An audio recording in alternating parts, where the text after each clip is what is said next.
Hi hello ನಮಸ್ತೆ friends, ಎಲ್ಲರಿಗೂ SR tech world in Kannada YouTube ಚಾನಲ್ಗೆ ಸ್ವಾಗತ. ಈ ಒಂದು ವಿಡಿಯೋದಲ್ಲಿ ರೈತ ವಿದ್ಯಾನಿಧಿ ಸ್ಕಾಲರ್ಶಿಪ್ಪು ನಿಮಗೆ ಬರುತ್ತೆ ಅಂತ ಹೇಗೆ ಚೆಕ್ ಮಾಡೋದು ಅನ್ನೋದನ್ನು ಈ ಒಂದು ವಿಡಿಯೋದಲ್ಲಿ ತಿಳಿಸ್ಕೊಡ್ತೀನಿ. ಬನ್ನಿ ವಿಡಿಯೋನ ಸ್ಟಾರ್ಟ್ ಮಾಡೋಣ. ಸೊ ನಿಮಗೆ ಏನಾದರೂ ಡೌಟ್ ಇದ್ದರೆ ನನ್ನ ಒಂದು ಟೆಲಿಗ್ರಾಮ್ ಚಾನಲ್ ಲಿಂಕ್ನ ಈ ಒಂದು ವಿಡಿಯೋ ಡಿಸ್ಕ್ರಿಪ್ಷನಲ್ಲಿ ಕೊಟ್ಟಿರ್ತೀನಿ. ಅದೇ ಥರ ನನ್ನ ಒಂದು ಯೂಟ್ಯೂಬ್ ಪ್ರೊಫೈಲಲ್ಲೂ ಕೂಡ ಟೆಲಿಗ್ರಾಮ್ ಚಾನಲ್ ಲಿಂಕ್ ಇರುತ್ತೆ. ಸೊ ಆ ಒಂದು ಲಿಂಕ್ನ ಕ್ಲಿಕ್ ಮಾಡಿದ್ರೆ ಟೆಲಿಗ್ರಾಮ್ ಚಾನಲ್ ಓಪನ್ ಆಗುತ್ತೆ. ಸೊ ಅಲ್ಲಿ ನೀವು ಜಾಯಿನ್ ಆದರೆ ನಿಮಗೇನಾದರೂ ಡೌಟ್ ಇದ್ದರೆ ನನ್ನ ಡೈರೆಕ್ಟಾಗಿ ಅಲ್ಲಿ ಕೇಳ್ಬೋದು. ಸೊ ನಾನು ನಿಮ್ಮ ಪ್ರಾಬ್ಲಮ್ಗೆ ಸೊಲ್ಯೂಷನ್ನ ಕೊಡೋದಕ್ಕೆ ಟ್ರೈ ಮಾಡ್ತೀನಿ. ಸೊ ನೀವು ಮೊದಲನೇದಾಗಿ ಏನು ಮಾಡಬೇಕಪ್ಪ ಅಂದರೆ ನಿಮ್ಮ ಒಂದು SSP ಅಕೌಂಟ್ಗೆ ಲಾಗಿನ್ ಆಗಬೇಕು. ಲಾಗಿನ್ ಆದಮೇಲೆ ನಿಮಗೆ ಇಯರ್ ವೈಸ್ ಸ್ಟೂಡೆಂಟ್ ಸ್ಟೇಟಸ್ ಅಂತ ಇದೆ. ಸೊ ಅದ್ರ ಮೇಲೆ ನೀವು ಕ್ಲಿಕ್ನ ಮಾಡಿಕೊಂಡ್ರೆ ನಿಮಗೆ ಇಲ್ಲಿ ಅಕಾಡೆಮಿಕ್ ಇಯರ್ ಮತ್ತು ಸ್ಟೂಡೆಂಟ್ ID ತೋರಿಸ್ತಾ ಇರುತ್ತೆ. ಸೊ ನೀವು 2023 ಮತ್ತು 24ನೇ ಅಕಾಡೆಮಿಕ್ ಇಯರ್ನ ಸೆಲೆಕ್ಟ್ ಮಾಡ್ಕೊಳ್ಳಿ. V1 ಅದ್ರ ಮೇಲೆ ನೀವು ಕ್ಲಿಕ್ನ ಮಾಡಿಕೊಂಡ್ರೆ ನಿಮಗೆ ಅಪ್ಲಿಕೇಶನ್ ಸ್ಟೇಟಸ್ನ ತೋರಿಸುತ್ತೆ. ಸೊ ನಾನು ಆ PDF ಡೌನ್ಲೋಡ್ ಮಾಡಿದ್ದೀನಿ. ಬನ್ನಿ ಆ ಒಂದು PDF ತೋರಿಸ್ಕೊಡ್ತೀನಿ ನಿಮಗೆ. ಸೊ ಇವಾಗ ನೀವು ಇಲ್ಲಿ ಗಮನಿಸ್ತಾ ಇರ್ಬೋದು, ನಾನು ಸ್ಕಾಲರ್ಶಿಪ್ ಸ್ಟೇಟಸ್ದು ಡೌನ್ಲೋಡ್ ಮಾಡ್ಕೊಂಡಿದ್ದೀನಿ. ಸೊ ಇಲ್ಲಿ ನೀವು ಗಮನಿಸ್ತಾ ಇದ್ದರೆ ಆಧಾರ್ ಸೀಡಿಂಗ್ ಸ್ಟೇಟಸ್ ಅಂತ ಇರುತ್ತೆ.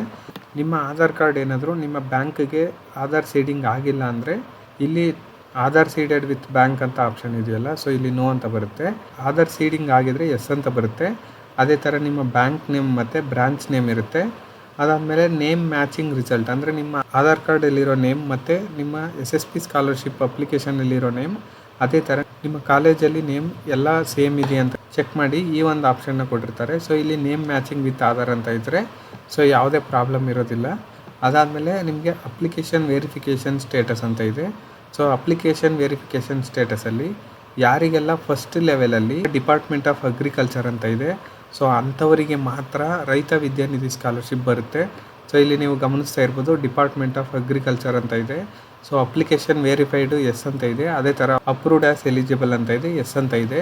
So department of technical education ಅಂದರೆ ನೀವು ಯಾವ ಒಂದು ಕೋರ್ಸ್ನ ಮಾಡ್ತಾ ಇರ್ತೀರಾ ಸೊ ಆ ಕೋರ್ಸ್ದಾಗಿರುತ್ತೆ ಇದು. ಸೊ ಇವರು ಇಂಜಿನಿಯರಿಂಗ್ ಮಾಡ್ತಾ ಇರೋದ್ರಿಂದ ಡಿಪಾರ್ಟ್ಮೆಂಟ್ ಆಫ್ ಟೆಕ್ನಿಕಲ್ ಎಜುಕೇಷನ್ ಅಂತ ಇದೆ. ಸೊ ಅಪ್ಲಿಕೇಶನ್ ವೆರಿಫೈಡ್ ಎಸ್ ಇದೆ. ಅದೇ ಥರ ಅಪ್ರೂವ್ಡ್ ಆ್ಯಸ್ ಎಲಿಜಿಬಲ್ ಅಂತ ಇದೆ. ಸೊ ಅದು ಕೂಡ ಎಸ್ ಅಂತ ಇದೆ. ಅದೇ ಥರ scholarship components approved for payment ಅದು ನಿಮಗೆ ಸೆಕೆಂಡ್ ಲೆವೆಲಲ್ಲಿ ಬರುತ್ತೆ. ಡಿಪಾರ್ಟ್ಮೆಂಟ್ ಆಫ್ ಅಗ್ರಿಕಲ್ಚರ್ ಅಂತ ಇದೆ. ಸೊ ಅಲ್ಲಿ ನಿಮಗೆ ಕಾಂಪೊನೆಂಟಲ್ಲಿ ಪೋಸ್ಟ್ ಮೆಟ್ರಿಕ್ ಆರ್ CM ವಿದ್ಯಾನಿಧಿ ಅಂತ ನೀವು ಇಲ್ಲಿ ಗಮನಿಸ್ತಾ ಇರ್ಬೋದು. ಇದು ರೈತ ವಿದ್ಯಾನಿಧಿ ಸ್ಕಾಲರ್ಶಿಪ್ತು.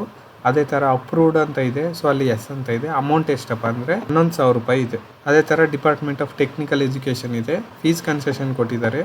ಅದೇ ಥರ ಅಪ್ರೂವ್ಡ್ಗೆ ಎಸ್ ಇದೆ ಮತ್ತು ಅಮೌಂಟು ಕೂಡ 64,750 ರೂಪಾಯಿ ಇದೆ. ಅದಾದಮೇಲೆ ಪೇಮೆಂಟ್ ಇನಿಷಿಯೇಷನ್ ಸ್ಟೇಟಸ್ ಅಂತ ಇರುತ್ತೆ.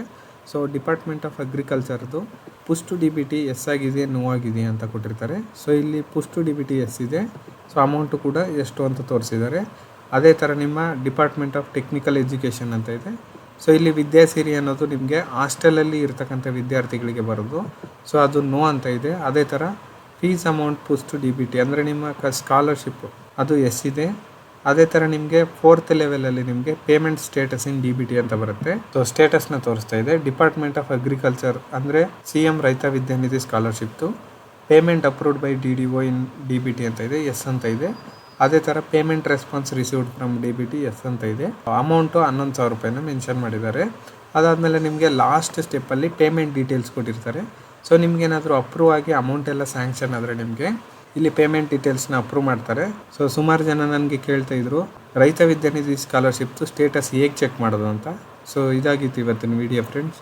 ನಿಮಗೇನಾದರೂ ಈ ವಿಡಿಯೋ ಇಷ್ಟ ಆಗಿದ್ದರೆ ಲೈಕ್ ಮಾಡಿ ಮತ್ತು ಶೇರ್ ಮಾಡಿ. ಏನಾದರೂ ಡೌಟ್ ಇದ್ದರೆ ನನಗೆ ಕಮೆಂಟಲ್ಲಿ ತಿಳಿಸಿ. ಧನ್ಯವಾದಗಳು.